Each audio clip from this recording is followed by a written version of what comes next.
Welcome to Blank Pages, the podcast for people who appreciate the new beginnings of a clean slate, but strive for the courage, willingness, curiosity, and creativity available only on the blank pages of new possibilities. It's the potential to move beyond, move forward, where people are willing to make new decisions from fresh perspectives and are ready to write in a much better way. The world is waiting, and nothing listens better than a blank piece of paper. So welcome to the show. This is episode numero 28. So I'm glad you're joining me here today. I have a cool topic. Can't wait to get into this. It's about being an idealist or a pragmatist, right? The difference versus, or better yet, what about the unlikely pairing of the two, right? Like you make a pairing of wine and cheese. Like there's pairings, right? So, what about the unlikely pairing of idealistic and pragmatistic or pragmatist, whatever it is? What is the way? So anyways, you have an idealist and a pragmatist. You can be idealistic or pragmatic. So I'm excited about this because I hope it just opens up a can of worms in everybody's life to maybe look at this a little bit better and a little different. But before we get into it, what I want to do is thank you for subscribing to the show. Those of you who have done so, and for listening to the show, thank you for giving me your ears weekly. I appreciate it, and hopefully your minds, and hopefully you see that that I care about you. Hopefully I can add value to you, and hopefully you can trust the things that I'm saying and sharing with you.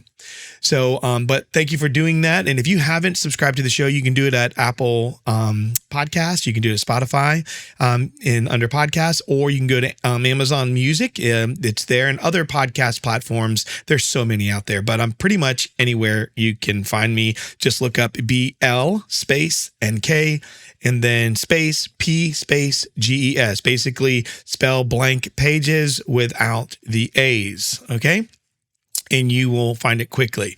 And then also, I want to let you know, if you go to my Instagram account, you can click on the bio link there, and in there you can find resources such as the one that I'm going to share about today that will be available to you to help you find out, are you more of an idealist or a pragmatist, right? And then with that, how you take that information and put it to work. So it's going to be pretty cool, but there are other cool resources there. There's a newsletter also that you could subscribe to that just keeps you up to date with what I've been doing and sharing, and then where I'm going next. And it's just monthly, once a month. And I promise you, I will not overwhelm your inbox. Okay. That will be the deal. If you join, I promise I will not overwhelm your inbox. And thank you.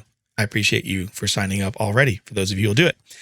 Today I did a cool thing. I got to read to some little peeps, and I'll share more of it. Hopefully I'll put a picture up too, but got to read Flit Learns to Fly to some little children, my favorite people in the world, little people.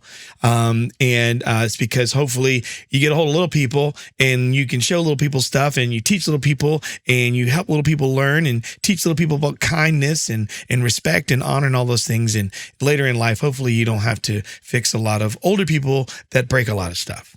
So that's why I love little people and doing that and putting information into them that will be useful and helpful, and cool stories and things like that.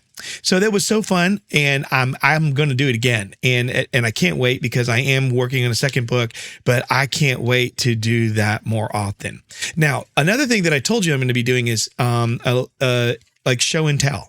It's a quick little thing, and I will have some in the newsletter that goes out. But today I'm going to it's a simple little thing. It's by a company called Ink and Volt, INK, the plus sign, and then Volt, like V as in Victor, OLT, Ink and Volt.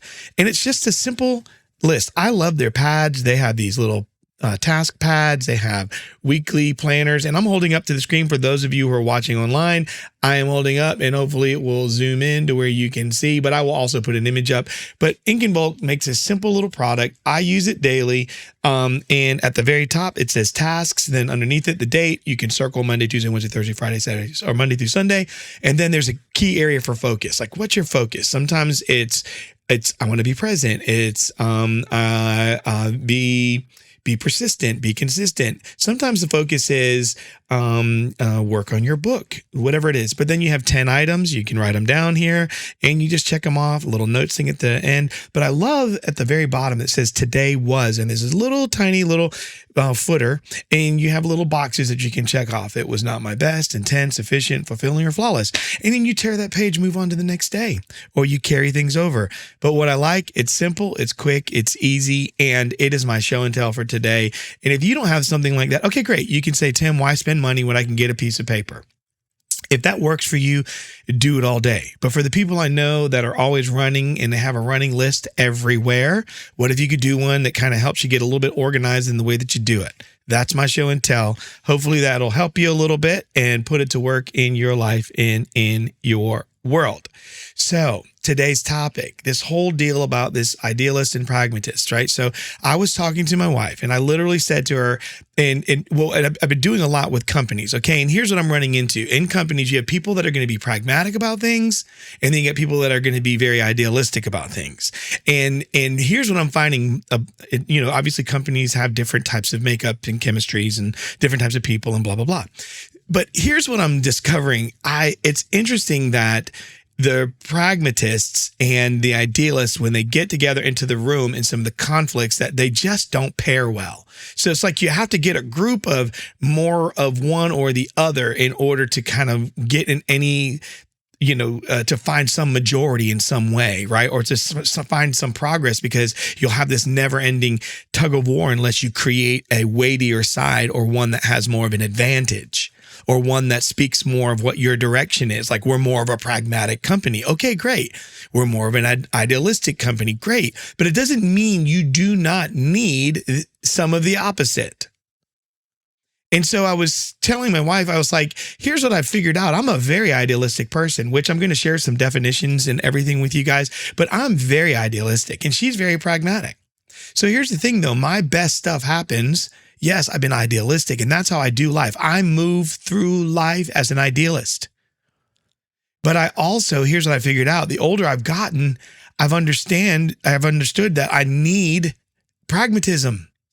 And the best things in my life happen when I'm more pragmatic. So it's like my superpower is in being idealistic, but the magic for me is in being pragmatic.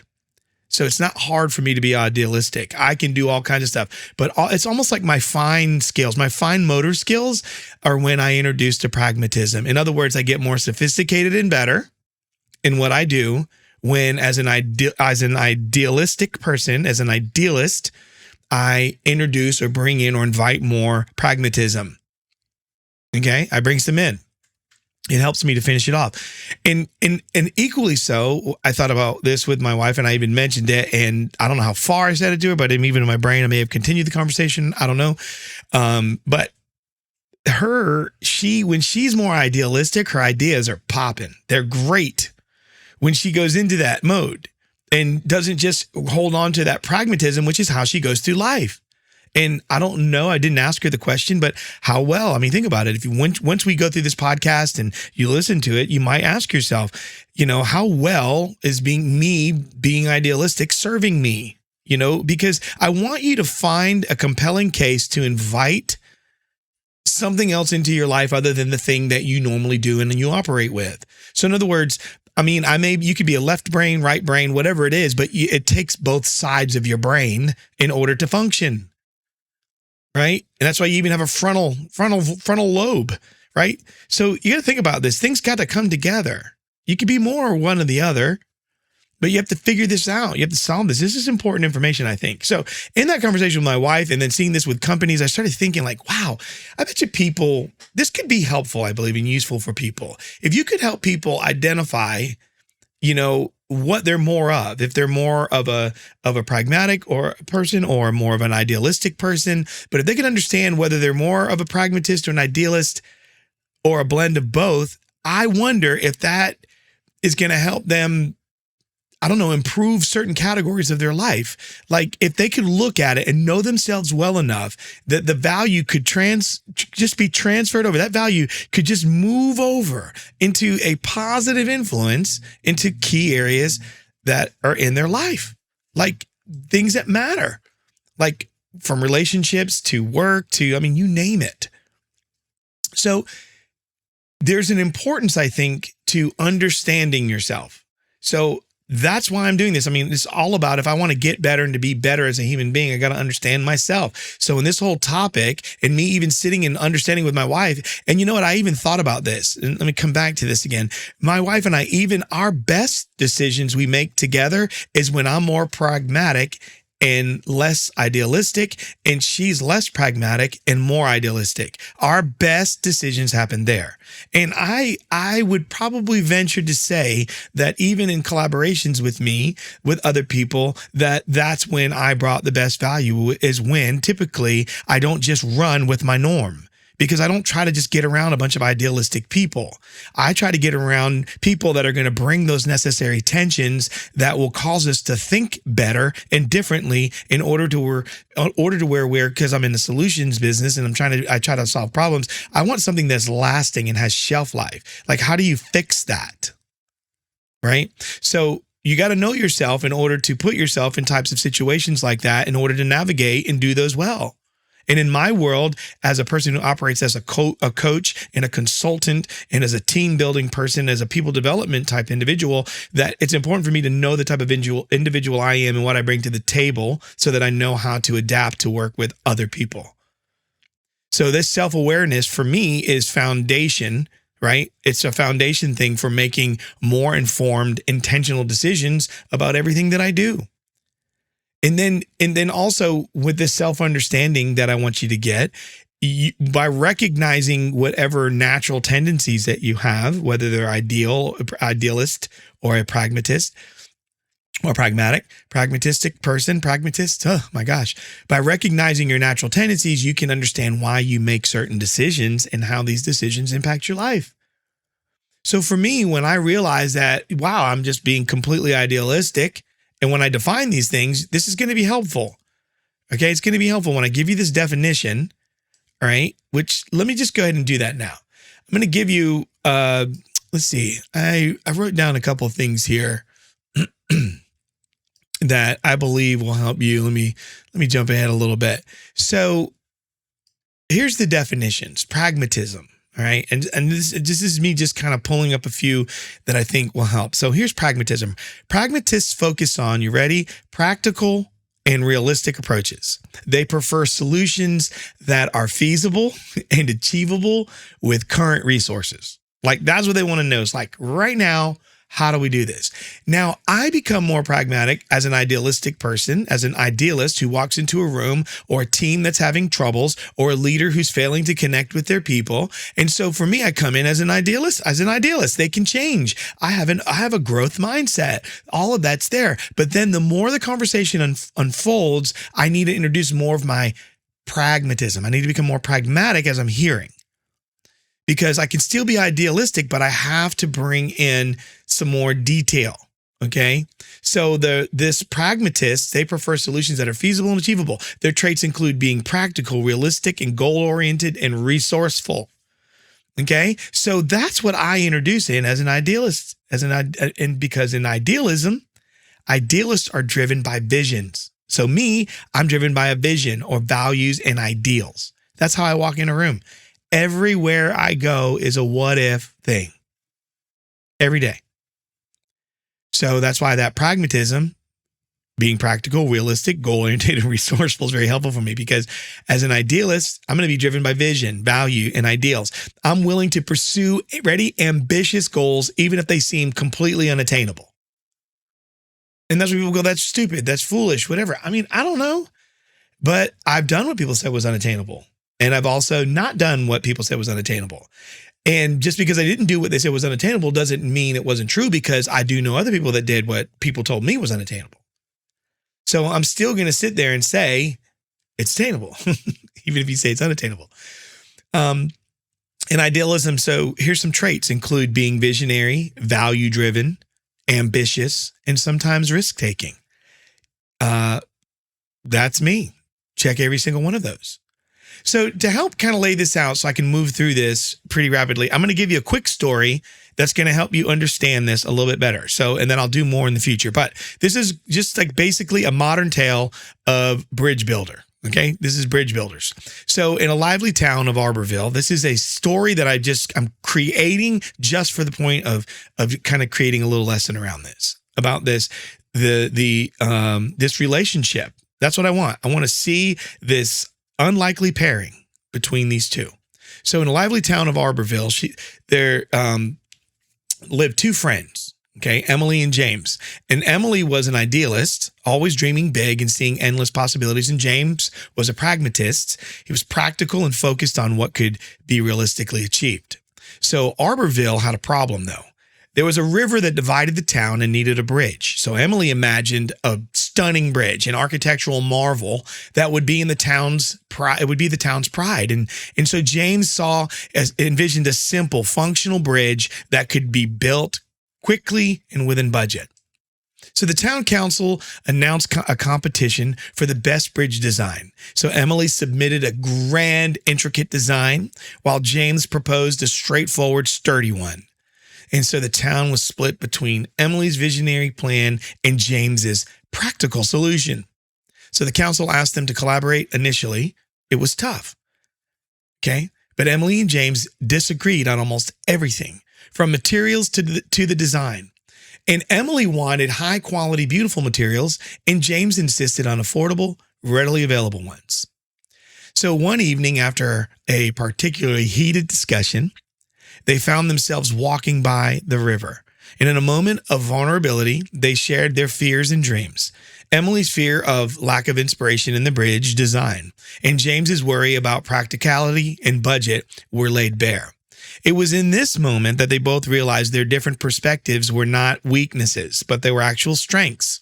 So what they decided to do is blend their approaches. Emily added artistic elements to James's functional design, and James found cost-effective materials to bring Emily's vision to life. So together they created a bridge that was both beautiful and practical. So this completed bridge is a testament, right, of unity and cooperation. It was a symbol of a shared vision now. It not only connected the town, it brought more trade and commerce, right? But it also became a source of immense pride. And so Emily and James's friendship, as a result, once tested, grew stronger, proving that the blending of pragmatism and idealism can lead to not just success, but also a deep sense of fulfillment. Now, for me, I don't know about you, but I really like looking at life like that. I like looking at, how can I say, if it doesn't have to be like me. No one has to, and I don't have to be like them, but we can be both. They can be them, I can be me. So here are the opportunities, right? And this is what I'm going to wrap up with, and then I'll pick up on these in coming weeks. But there are 5 opportunities to work to this goal of potential unity and harmony, this unlikely pairing between the idealist and the pragmatist, right? Pragmatism and idealism, right? So you want to be able to say, what is this relation? How can I make these work? How can I bring together these two? How do I do it? Is it possible?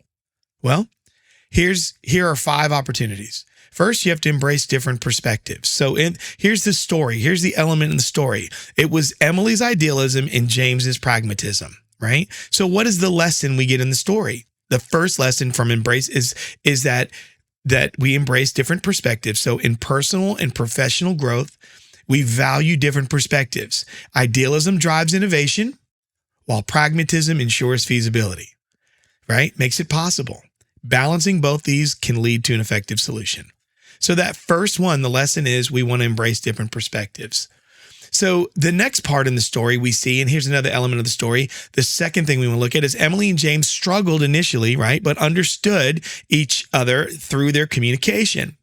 So the second opportunity, right, to work towards potential unity and harmony in this unlikely pairing, right, what we're looking to do is we want effective communication. It's crucial. We want communication and understanding. That's the lesson. Effective communication is crucial. Understanding motivations and concerns helps us to find common ground and achieve the mutual benefit in something.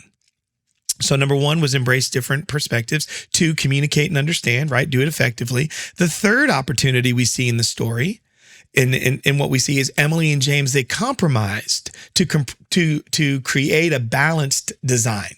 So whether it's work, you got to get together, come up with a balanced approach to something. Whether it's at home, I don't care what it is. A sports team, figure it out, right? What's best is what you do together. That's what's best. Not what you come up with, you tell everyone else to do, and everyone else just do it. That's not best. Maybe for you, but not for everyone. So what we want to look for is they compromised in a balanced design. So it was collaboration and compromise is your third one. Collaboration often requires that compromise. If you're going to collaborate, you got to compromise. So blending different strengths leads to successful outcomes in professional settings, personal development, and your relationships. So when you blend those strengths, you get better outcomes. So the fourth one, the opportunity we see in the story is the final bridge was a balance of beauty and practicality. There it is. It's the word balance. The fourth one is balance is the key. So when you strike a balance between the idealism and pragmatism, it's going to enhance your decision making. So when you get the balance between those, idealism and pragmatism, your decision making is going to be enhanced. So you want to blend your visionary goals with your practical steps. That's what you're looking for. So for me, that's what I do. I take all that visionary, I learn to reel it in and say, okay, what's practical? And then when I work with people that are super, super practical, I say, how far can you see? If you lift your eyes, where do you begin to get afraid looking too far? Right? Because you have to find out where their place is so you know how to work with them. Okay. That's one of my little ways that I like to help people find, where their safe zones are. Is how far, when you lift your eyes, when does it get uncomfortable for you, right? Looking too far. So then actually, what was that? 4? So number 5, okay, here's the 5th one. And here's the opportunity within the story. Emily and James adapted their approaches. So basically, folks, you ready? 5th one, value flexibility. Put value on being flexible. So flexibility is essential for growth. Being open to new ideas and adjusting your approach is going to lead to better solutions and personal growth. I mean, you can't go wrong with that. So what are the opportunities? Number 1, embrace different perspectives. Number 2, communication and understanding is an opportunity. Number 3, collaboration and compromise. And number 4, balance is key. And number 5, you want value or putting more value on flexibility and being flexible. And so as I'm wrapping this up, I would just want to give you this simple way because I'm going to set this up for the next week, but there's an application for you to grow here and your application for your personal and professional growth. And what I want you to understand is there are these areas, okay, that I want to tackle in the next episode. But the applications of what I'm talking about in your personal and professional growth, in application, how do you apply this in your relationships? And then how do you apply this for just to improve your quality of life, to get into like a better quality of life by understanding the relationship that there is and needs to be more of between idealism and pragmatism. And that you can have both. You can have more of one and less of the other. You can do that in relationship that way. But it's getting to the self-understanding and getting to the place where we recognize the opportunities that we have to make this unlikely pairing that could experience a potential unity and harmony that we've never known before. Because we just stop and it's right in front of us. The opportunity is right there. So hopefully this will help you along the way as you say, hey, you know what? It's okay that they're more pragmatic, or it's okay that they're more idealistic, because I know what I need to do. I know how I need to work with them, connect with them, communicate with them. I know how to work towards balance. So I look forward to next week, and I hope that you find favor in everything that you do. And I hope that you walk favorably with everyone that you do life with. So until next time, we'll talk soon.